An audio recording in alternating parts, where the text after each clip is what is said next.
My dear students, good evening, all of you, and you are welcome in this online class. And in the previous lecture, we had completed the chapter The Gambling Match. Today, we are going to read a poem part. First poem is The Quality of Mercy, written by William Shakespeare. Before starting the poem, we will read about the writer, the poet William Shakespeare. William Shakespeare, 1564 to 1616, the Dean of the English literature, has been the favorite of men and women of all times and all climes, of all states, tastes, and empires.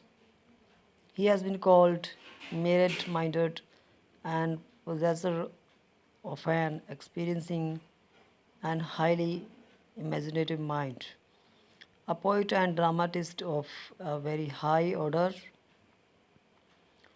he wrote 37 plays, in which comedies, tragedies, historical plays, and about 156 sonnets. He plays, his plays have been translated into all major languages of the world and staged successfully in almost all the countries. His work reveals his towering imaginations, deep wisdom, rich and genial humor, the sweetness, force, and flexibility of his style, and above all, his unsurpassed power of depicting human character in the action. William Shakespeare 1564 से 1616 तक जो अंग्रेजी साहित्य था उसका एक डायन था। डायन था सबसे सीनियर, और सभी आदमियों का, सभी औरतों का, सभी देशों का और सभी हर समय का वो मनपसंद रहा है। कहने का मतलब कि उसे सभी लोग पसंद करते, हर एक देश का, हर एक आदमी का वो चहेता था।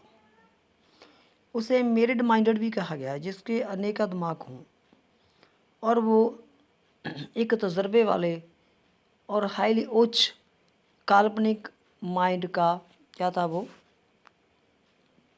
मालिक था। कहने का मतलब उसका माइंड था, उसके पास अद्भुत कल्पना शक्ति थी, उच्च कल्पना शक्ति थी, तजुर्बा था।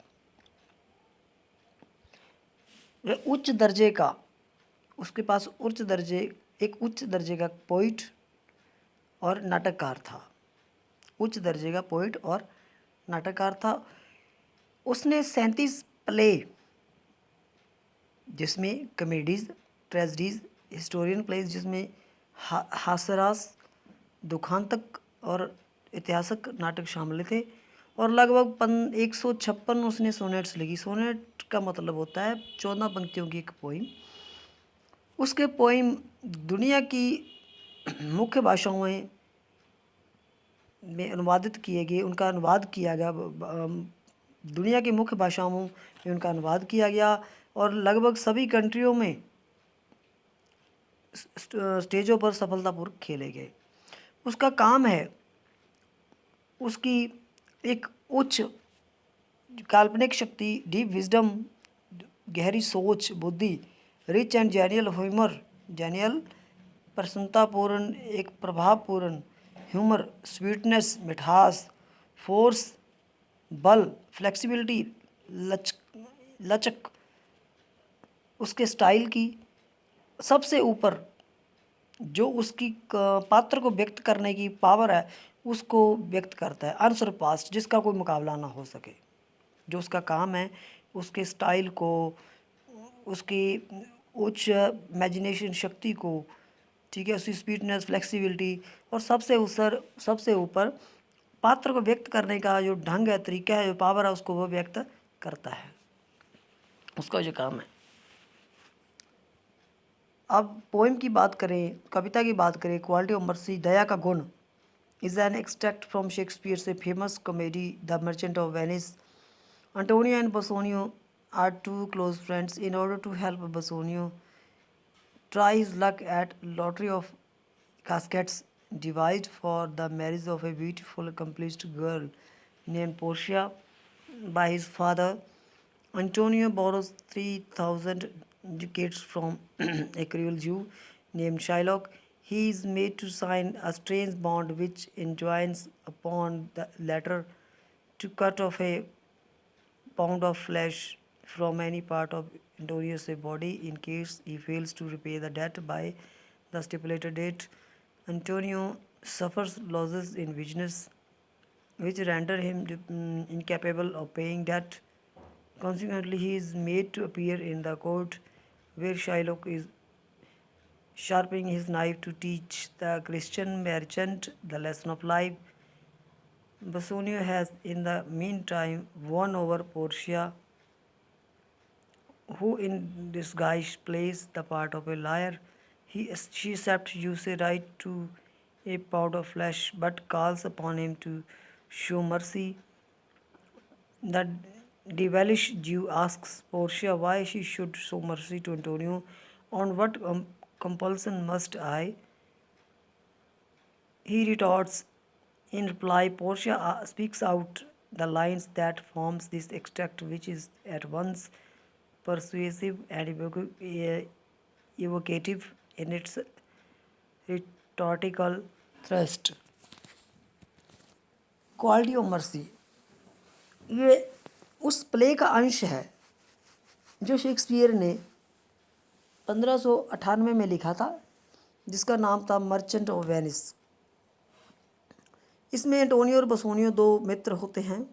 इन ऑर्डर टू हेल्प बसोनियो की मदद करने के लिए tries luck at lottery of casket devised, वो लॉटरी पर अपना लक ट्राई करता है। फॉर द मैरिज के लिए एक सुंदर और गुणवान लड़की named Portia by his father. Antonio क्या करता है, इसके लिए वो 3000 डकेट्स क्या होता है, चांदी के या सोने के सिक्के, एक क्रियोल एक निर्दयी जू से उधारे लेता है जिसका नाम शाइलोक है। उसे एक बॉन्ड साइन करवाया जाता है कि अगर वो समय पर पैसे ना दे पाया तो उसके दिल से नज़दीक से 1 पाउंड का टुकड़ा वो निकाल लेगा। किसी कारण अंटोनियो को बिजनेस में घाटा पड़ जाता है और उसे कोर्ट में पेश किया जाता है। वहाँ जो शाइलोक होता है वो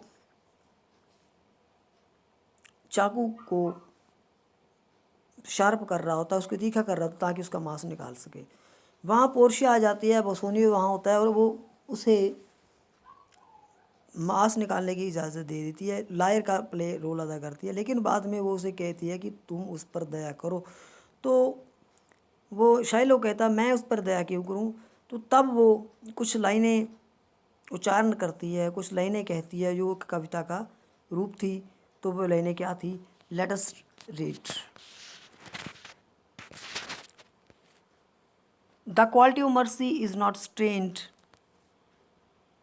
it dropped as gentle rain from heaven upon the place beneath. It is twice blessed. It blessed him that gives, him that takes.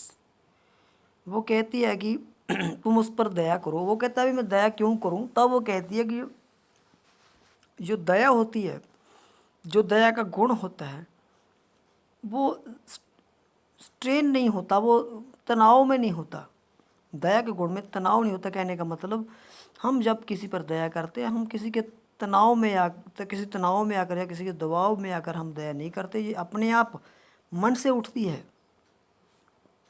मान लो आप अगर किसी पर दया करते हो, तरस खाते हो, तो ये नहीं आप किसी के दबाव में आकर खाओगे या किसी दबा के कारण, ये तो अपने आप ही आपके अंदर से आएगी।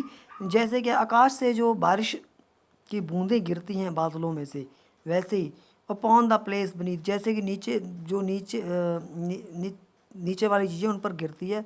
इट इज़ ट्वाइस ब्लेस, ये दोहरा